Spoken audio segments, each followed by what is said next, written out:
Madame, Monsieur, merci d'être avec nous sur Gabon 24 et c'est l'heure de votre débat du 12-15. Nous nous intéressons aujourd'hui aux afro-descendants et surtout à leur retour sur le continent et le Gabon n'est pas en reste. Pour échanger autour de ce phénomène qui prend de l'ampleur, deux personnalités de l'univers académique gabonais, le professeur Joris Bertin Madébé, directeur de recherche, et avec lui, le professeur Nicolas Ngouvé, maître de conférence. Bienvenue à vous, messieurs. Bonsoir. Bonsoir, merci. Alors, vous avez la possibilité de compléter le plateau, le tableau justement sur vos fonctions qui sont bien en parallèle avec les fonctions académiques que je viens de présenter tout à l'heure. Alors, pour commencer, je dirais effectivement que je suis là dans le cadre des activités culturelles de l'Institut Yanganzinga, et institut dans lequel j'occupe les responsabilités de directeur de cabinet du président du dit institut et de rapporteur général de Journée Congo de Mouila. Alors, si vous me permettez, bien entendu, l'afro-descendance est un concept général qui émane de l'histoire africaine par rapport au contact du continent avec le monde européen. Donc c'est un concept général qui impacte tous les Africains qui ont été déportés et qui se sont multipliés en déportation, et précisément dans l'Amérique, à l'époque appelée Nouveau Continent, Nouveau Monde. Oui. Voilà. Et professeur Ngouvé, quelle est la différence qu'on peut établir entre un afro-descendant et un élément de la diaspora africaine? Est-ce que la frontière est nette entre les deux concepts? Oui, merci de me donner la parole. Je vous réponds tout de suite que la frontière est absolument claire. Tout simplement parce que quand on parle aujourd'hui de la notion d'afro-descendant ou afro-descendance, c'est important de rappeler que cette notion a commencé à prendre corps à la suite du 5e centenaire de la découverte de l'Amérique par l'Espagne. Ça a eu lieu en 1992. À ce moment-là, les gens disaient que c'est une rencontre, on célébrait la rencontre de deux continents, l'Europe et l'Amérique. Alors les Noirs d'Amérique, surtout les Haïtiens, ils ont dit non, il n'y a pas eu en 1992 que l'Europe et l'Amérique, il y a eu aussi l'Afrique. Donc voilà comment les Haïtiens commencent au sein de l'UNESCO à proclamer que non, c'était la rencontre de trois mondes. Il y avait bien eu la rencontre de l'Afrique. Donc c'est à ce moment-là que la revendication a commencé à prospérer pour dire que non, dans ce qu'on était en train de célébrer, l'Afrique avait bien pris part. Et avant cela, on parlait surtout des Noirs d'Amérique, des Noirs américains, tout cela. Donc ça s'est développé. Donc ce que revendiquaient les Haïtiens, et que l'UNESCO a fini par adopter, c'est qu'il y a eu trois mondes. C'est-à-dire la revendication de l'Afrique dans ce grand événement. Et à ce moment-là, donc, la notion d'afro-descendance a commencé à prospérer. Et c'est comme ça que l'UNESCO a adopté, dans les années 94, 93, 94, le projet qu'ils ont appelé la route de l'esclave. La route de l'esclave a été vraiment un grand projet de l'UNESCO où il s'agissait d'éteindre le silence qu'il y avait, enfin d'atténuer le silence qu'il y avait sur la participation des Africains dans la conquête, dans la découverte, la conquête et la colonisation de l'Amérique. Donc à ce moment-là, on parle de plus en plus, non plus des Noirs africains, mais des afro-descendants. Autrement dit, les Africains qui ont été déportés par l'Atlantique en Amérique et qui se sont multipliés. Ce qui est très différent de la diaspora. Tout à fait. Alors, professeur Madébé, on peut donc dissocier l'afro-descendance de la diaspora, mais comment est-ce qu'on fait finalement, une fois notre afrodescendance est établie, pour nous orienter vers un terme qui vous est cher, c'est la Congo-descendance. Ça veut dire, à partir de là, on saura que mes origines tirent leurs racines, si vous permettez la reprise, du Gabon, du Cameroun ou de la Centrafrique. Mais justement, si vous raisonnez comme cela, vous allez tomber dans le piège de l'histoire. C'est ce que vient de dire le professeur Ngouvé, qui a participé effectivement avec nous aux secondes journées rencontre Congo de Mouila, est archi importante. Pourquoi? Parce qu'il universalise la perception du noir dans la nouvelle cartographie de l'occupation par les Noirs du monde. Dans cette perspective, la Congo-descendance se redéfinit comme la possibilité qu'ont les Africains de penser leur éparpillement par les phénomènes dont a parlé le professeur Gouvet, les phénomènes qui sont l'esclavage et la colonisation, donc la dispersion des Africains dans le monde. Il y a eu des termes génériques, les Afro-Américains, les Afro-Européens, les Afropéens. Donc, tout cela, tous ces termes renvoient à une réalité. C'est une réalité conflictuelle occasionnée par la rencontre de deux mondes, le monde occidental et le monde africain, et les conséquences qui en ont issu. Ce que nous disons au niveau de la Congo-descendance, c'est de réduire la conflictualité par l'importance ou l'introduction des phénomènes culturels dans la réflexion, dans la pensée. Et c'est ce que nous avons fait à Mouila. Et c'est pour cela que la Congo-descendance se définit davantage comme une philosophie de l'existence, de l'être noir, primordialement partir de l'espace Congo, donc du royaume Congo, vers le Nouveau Monde. Et quand on va plus loin, on se rendra compte que ce n'est pas véritablement le rattachement à cet espace qui va définir la Congo-descendance. C'est le concept qui est lié à ce rattachement. C'est quoi le concept? Bien, se repenser l'Afrique à partir de sa propre culture et en mettant ensemble les Africains qui sont partis il y a environ plus de 6 siècles et les Africains qui se sont déportés parfois d'eux-mêmes en Occident, cela qu'on appelle les diasporas africaines, et les Africains qui sont restés dans le continent. Parce que ces Africains-là ont en commun quelque chose qui intéresse l'Institut Yanganzinga. C'est la culture, et c'est pour cela que nous les avons tous invités à Mouila du 8 au 10 août passé.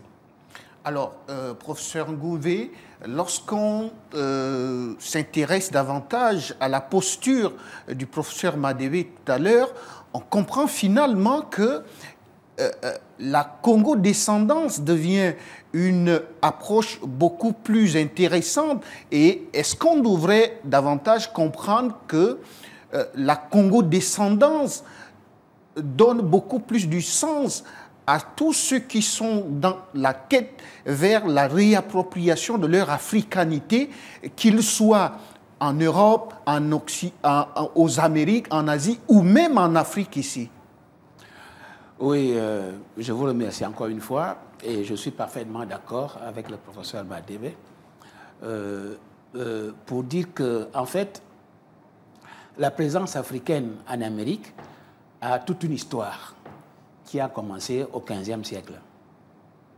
A commencé au XVe siècle avec l'arrivée des Portugais chez nous et avec le début de la déportation de nos ancêtres en Amérique. Alors, cette histoire-là, elle a beaucoup d'auteurs, beaucoup d'écrivains, beaucoup d'historiens qui ont travaillé dessus. Mais les concepts ont évolué. Au début, évidemment, on parlait, par exemple, toute l'Afrique était désignée comme l'Éthiopie.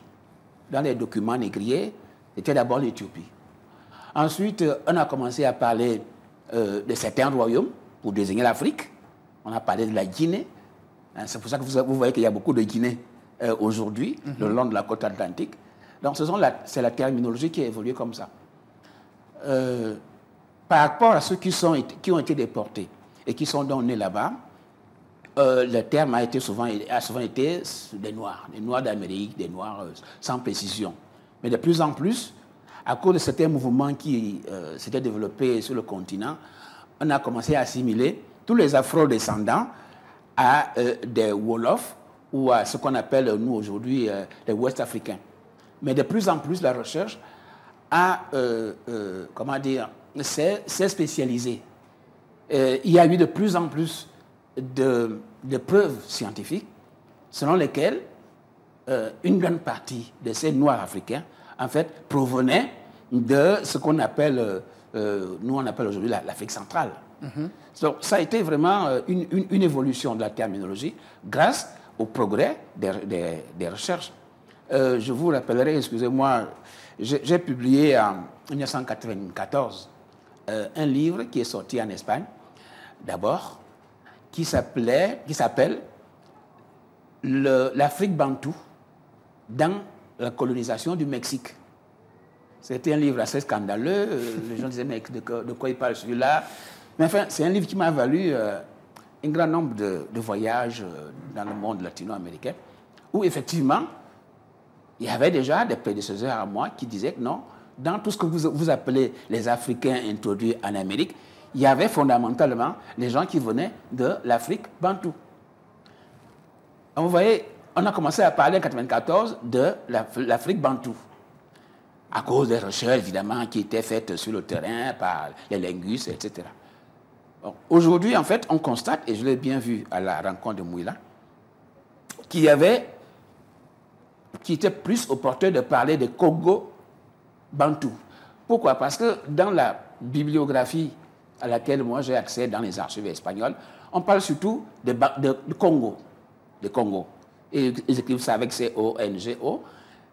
Bon, donc, c'est-à-dire, c'était essentiellement, c'est-à-dire plus de 95% des Noirs introduits dans les pays comme le Mexique, la Colombie, tout le sud de l'Amérique, la plupart étaient originaires de ce qu'on appelle aujourd'hui l'Afrique bantoue. Et qu'on peut effectivement assimiler au Congo.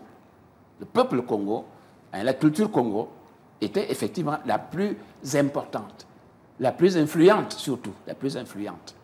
Alors professeur Madébé, lorsqu'on regarde de plus près l'évolution conceptuelle à laquelle fait allusion le professeur Gouvet, et quand on essaie de la mettre en perspective avec justement votre approche qui nous parle justement de cette volonté pour tout le monde d'adhérer à ce mouvement, si vous permettez l'expression, est-ce qu'en filigrane, ceux qui nous regardent ne devraient pas comprendre que finalement, on ne naît pas congolais, mais qu'on le devient? Non, on est surtout africain. Parce que ce que la rencontre de Mouila met en perspective, c'est l'unité culturelle du monde noir. C'est déjà un terme Cheikh Anta Diopien. Donc nous avons eu des Américains, des Mexicains, des Angolais, des Congolais, des Ivoiriens, des Burkinabés à Mouila. Et tout de suite, par le fait qu'ils soient noirs, se sont reconnus dans une fraternité, j'allais dire spontanée. Et donc, cette réalité ne cadre plus avec la géographie coloniale ou celle qu'on vous apprend à l'école. Cette réalité nous permet de redéfinir à la fois l'économie, l'importance de la culture dans l'économie.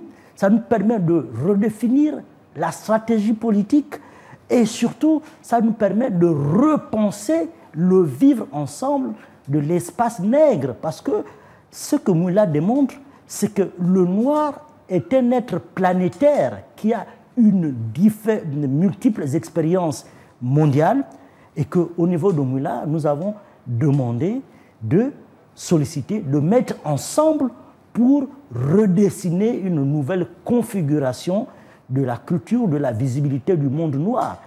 Et c'est ce que nous appelons l'intégration. Et ce n'est pas pour rien que le président de la République a appuyé cette démarche. Parce que rappelons qu'il est venu à Mouila à saluer toutes ces personnalités que vous appelez diaspora, que nous considérons comme Congo descendantes, dans le but de fixer par la culture les stratégies de notre développement à venir. Et c'est vraiment important de le préciser. Pourquoi? Parce que ces peuples qui sont allés à l'étranger, soit par la force, soit d'eux-mêmes, dans le cadre postcolonial, ont engrangé suffisamment d'expérience en termes politiques, en termes économiques. Que faire avec cette expérience pour des jeunes États comme les nôtres qui sont en train de se construire 65 ans après les indépendances? Il s'agit donc de mettre en commun ces différentes expériences et voir comment cette culture qui nous unit peut nous permettre d'avancer ensemble dans une conception de la présence noire qui est planétaire. Et ça, c'est une conception totalement innovante par rapport à ce qui se dit là des Afro-descendants et des Congo-descendants en particulier. Alors justement, professeur Madébé, vous avez la parole, vous allez la garder. J'insiste un tout petit peu avec votre concours. Mais est-ce qu'on ne constate pas qu'avec l'impact négatif de la colonisation sur la mentalité nègre, est-ce que la fixation que vous faites sur l'élément culturel ne dégage pas une indexation indirecte vers celui qui, bien que né au Gabon, bien que né sur le continent africain, tournerait le dos à toute cette richesse, à toute cette diversité culturelle qui concourrait bien évidemment à se vivre ensemble? Moi, j'aimerais parler comme Auguste Moussiri Mouyama, qui est le président du comité scientifique de seconde journée, de seconde rencontre Congo-Mouila. Que dit-il? Il dit tout ce qui rentre dans la tête est salvateur, mais tout ce qui sort par le ventre est négatif et montre le caractère négatif de l'homme. Donc, si on suit Moussirou dans ses propos, eh bien, on se rend compte que l'éducation des Africains depuis l'ère coloniale jusqu'à aujourd'hui est tournée vers l'autonégation. Donc, il faut renverser ce paradigme.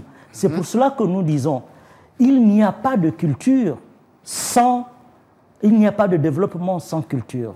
Il n'y a pas de politique viable sans les fondements culturels. Or, à Mouila, nous nous sommes rendus compte que nous sommes uniques, quoique nous soyons divers dans le monde. À partir de ce moment, vous voyez, quand le président de la République dit à l'Institut Yangan Nzinga, faites-moi de propositions pour voir comment la tradition va impacter sa politique dans le cadre de la Ve République. C'est une proposition forte, c'est parce qu'il a bien compris la nécessité de projeter un Gabon qui soit en phase avec lui-même et qui fasse que cette mise en phase avec lui-même propulse l'économie gabonaise à travers la culture. Il y a des impacts sur le tourisme, il y a des impacts sur les banques, la création des banques. Vous voyez, par exemple, le cas du Japon, c'est sur la base de pareils concepts qu'ils ont pu se projeter pour constituer une unité après la Seconde Guerre mondiale. Donc, nous, Africains, nous devons cesser de nous plaindre du passé colonial. Au contraire, nous devons puiser dans ce passé colonial avec les expériences partout ailleurs de ceux qui ont été déportés, la possibilité de nous inventer autrement. Et c'est ce que nous proposons dans le cadre de l'Institut Yangan Nzinga. Professeur Gouvet, sur la base de ce que vient de mettre en surface le professeur Madébé, est-ce qu'on peut mieux comprendre qu'il faut sortir de la victimisation coloniale pour célébrer cette culture qui permettrait à la nouvelle génération de parvenir à tordre le cou finalement à cette vous avez parlé d'auto-négation. Tout à Comment fait. la culture peut être un vecteur qui participe à la destruction même ou à la mise hors de danger de ce phénomène comme à la réinvention de l'homme noir par ses propres capacités cognitives et culturelles. Merci, professeur. Tout à fait, tout à fait.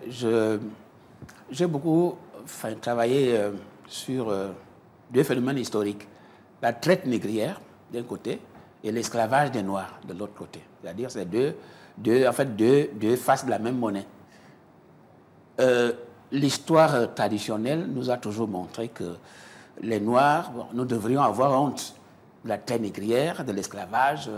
Il faut qu'on n'en parle pas. Il faut plutôt mieux exploiter. Voilà. Or, justement, moi, ce que j'ai toujours enseigné, c'est que il est temps que l'on découvre, enfin, non pas ce qui a été fait aux Noirs, mais ce que les Noirs ont fait. Ce qui a été fait aux Africains, mais ce que les Africains ont fait eux-mêmes. Et quand on regarde notre passé avec ces yeux-là, on découvre qu'effectivement, nous avons en fait de quoi être fiers. Pourquoi? Parce que dans les documents négriers, vous vous rendez compte, vous découvrez, mais ébahi, de la ténacité, de la force, la vigueur que les Africains, surtout l'Afrique centrale, donc les Congos, offraient face à la chasse à l'homme. La traite négrière, c'est même un terme qui est trompeur, parce que quand on dit traite, on dit commerce. Ça, c'est le point de vue des Européens. Mais en fait, du point de vue africain, ce n'était pas la traite, ce n'était pas un commerce, c'était la guerre. La résistance. Et la guerre, cette guerre-là, la guerre négrière, les Africains nous y avons résisté. Nous y avons participé les armes à la main. Vous voyez? Et en Amérique, ce qu'on appelle l'esclavage, eh bien, les Africains ont continué à y résister avec les armes à la main. Le fameux, ce qu'on appelle marronnage, le mal nommé marronnage, n'était rien d'autre que la continuation en Amérique du quilombo, c'est-à-dire de ces résistants africains qui s'exilaient en forêt pour tenir tête aux colons espagnols, ou portugais, ou anglais, et même à leur imposer la création de villes entières. Donc, en gros, excusez-moi d'être un peu long, en gros, c'est cet esprit, cette combativité que nous devrions, recueillir comme le fondement de notre identité culturelle. La résistance, la combativité. Nous devrions découvrir cela. Alors, nous sommes pratiquement au terme de cet échange. Dernier tour de table. Il y a quelques jours, le Gabon, le 17 août dernier, célébrait justement le 65e anniversaire de son accession à la souveraineté internationale. Professeur Madébé, comment est-ce que l'appropriation, la réappropriation culturelle pourrait-elle renforcer l'expression même de la souveraineté nationale? Écoutez, il faut d'abord commencer par imaginer que la souveraineté nationale ne peut pas se faire sans souveraineté culturelle. Vous l'avez dit. Parce que cette souveraineté culturelle est la base de tout fondement économique. Il n'y a pas d'économie, de développement économique sans reconnaissance de la culture. Et ensuite, repenser les modèles pédagogiques pour rééduquer les Africains dans le sens de l'appropriation de leur histoire et de l'invention de nouvelles méthodologies de développement. Cela nous permet de comprendre que, par exemple, à Mula, avec la prochaine création de l'Université des mondes noirs, n'est-ce pas, qui a été rendue possible, une des recommandations de la rencontre de Mula, il sera possible de faire venir les Américains, etc., etc., etc., les Angolais, les Carabiens, donc repositionner le Gabon au centre de la culture noire mondiale. Et ça, c'est extrêmement important. C'est cette indépendance que nous recherchons depuis les 60 ans, elle va commencer à être appropriée à partir du moment où elle est pensée et assumée comme telle. Et ça, c'est l'un des enseignements que nous ramène Mouila, que nous donne Mouila. Alors, le lieu n'a pas été choisi au hasard.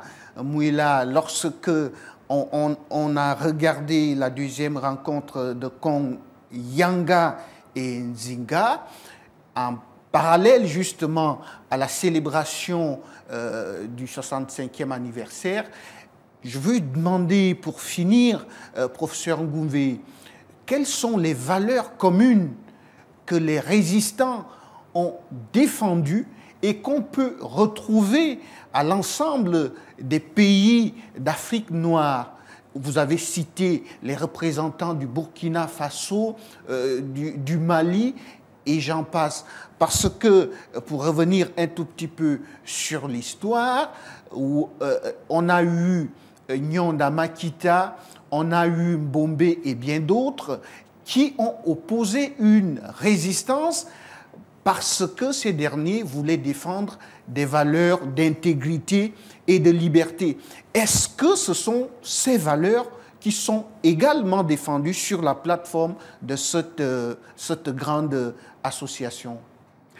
Oui, merci. Ce que je peux vous dire, c'est d'abord, pour abonder dans le sens du professeur Madébé, que les Noirs, ou les Africains, ou les Congos, qui ont été déportés en Amérique, ont brillé. Quand je dis Amérique, je me réfère à tout le continent. Pas aux États-Unis seulement, mais tout le continent américain, y compris les Caraïbes. Eh bien, ces gens-là ont brillé par leur résistance, leur lutte pour la liberté, leur créativité. C'est ça. Mais cette créativité-là, contrairement à ce que les historiens ont toujours prétendu, elle n'est pas née en Amérique, elle est née en Afrique. Elle est née en Afrique. Parce que ces gens-là, comme je l'ai dit tout à l'heure, ils ont commencé à résister contre la traite négrière ici, la guerre négrière. Ils ont poursuivi en Amérique ce combat-là. Et ce combat, ils le poursuivent jusqu'à nos jours. Et vous savez, le fait que je m'appelle Ngouvé d'un côté et Nicolas de l'autre, c'est une preuve de cette ténacité. Parce qu'en Amérique, les Espagnols ont enlevé tous les noms, et des Indiens, les Aztèques, les Mayas, tout cela. Ils ont imposé leur nom à nous. Mais nous, ici, en Afrique, après la traite négrière, que nous y avons résisté, il y a eu la colonisation, nous avons également résisté, mais nous avons conservé quand même nos noms. Ce n'est pas anodin. Nous avons conservé notre culture. Donc, cette résilience, cette ténacité, elle est en nous. C'est ça le vrai symbole. Et nous autres, au Gabon, avec l'initiative de Yanga Nzinga, nous devrions concevoir que nous sommes la matrice même qui a diffusé sur le continent américain, du nord au sud, cette graine de la résilience, de la résistance. Et c'est cela que nous devons essayer de capitaliser, nous autres ici au Gabon, en tant que point de départ d'un instinct qui s'est diffusé sur tout le continent américain. Qu'on ne se contente pas de régionalisme ou de micronationalisme qu'il y a en Amérique. Hein. Nous sommes les maîtrises du fait qu'il subsiste encore aujourd'hui, comme au Panama, ce qu'on appelle les Noirs Congo. Ils sont là, ils dansent, ils pratiquent leur culte en se référant lointainement, bien sûr, à notre propre existence. Merci à vous, professeur Nicolas Ngouvé, à vous aussi, professeur Madébé, d'être passé sur le plateau de Gabon 24. Le temps n'a pas suffi pour qu'on fasse une analyse un peu plus exhaustive, mais certainement que nous aurons d'autres occasions. Merci, c'est nous qui vous remercions. Merci beaucoup, nous vous remercions. À vous aussi, madame, monsieur, merci de nous avoir regardés. À très bientôt, toujours sur Gabon 24.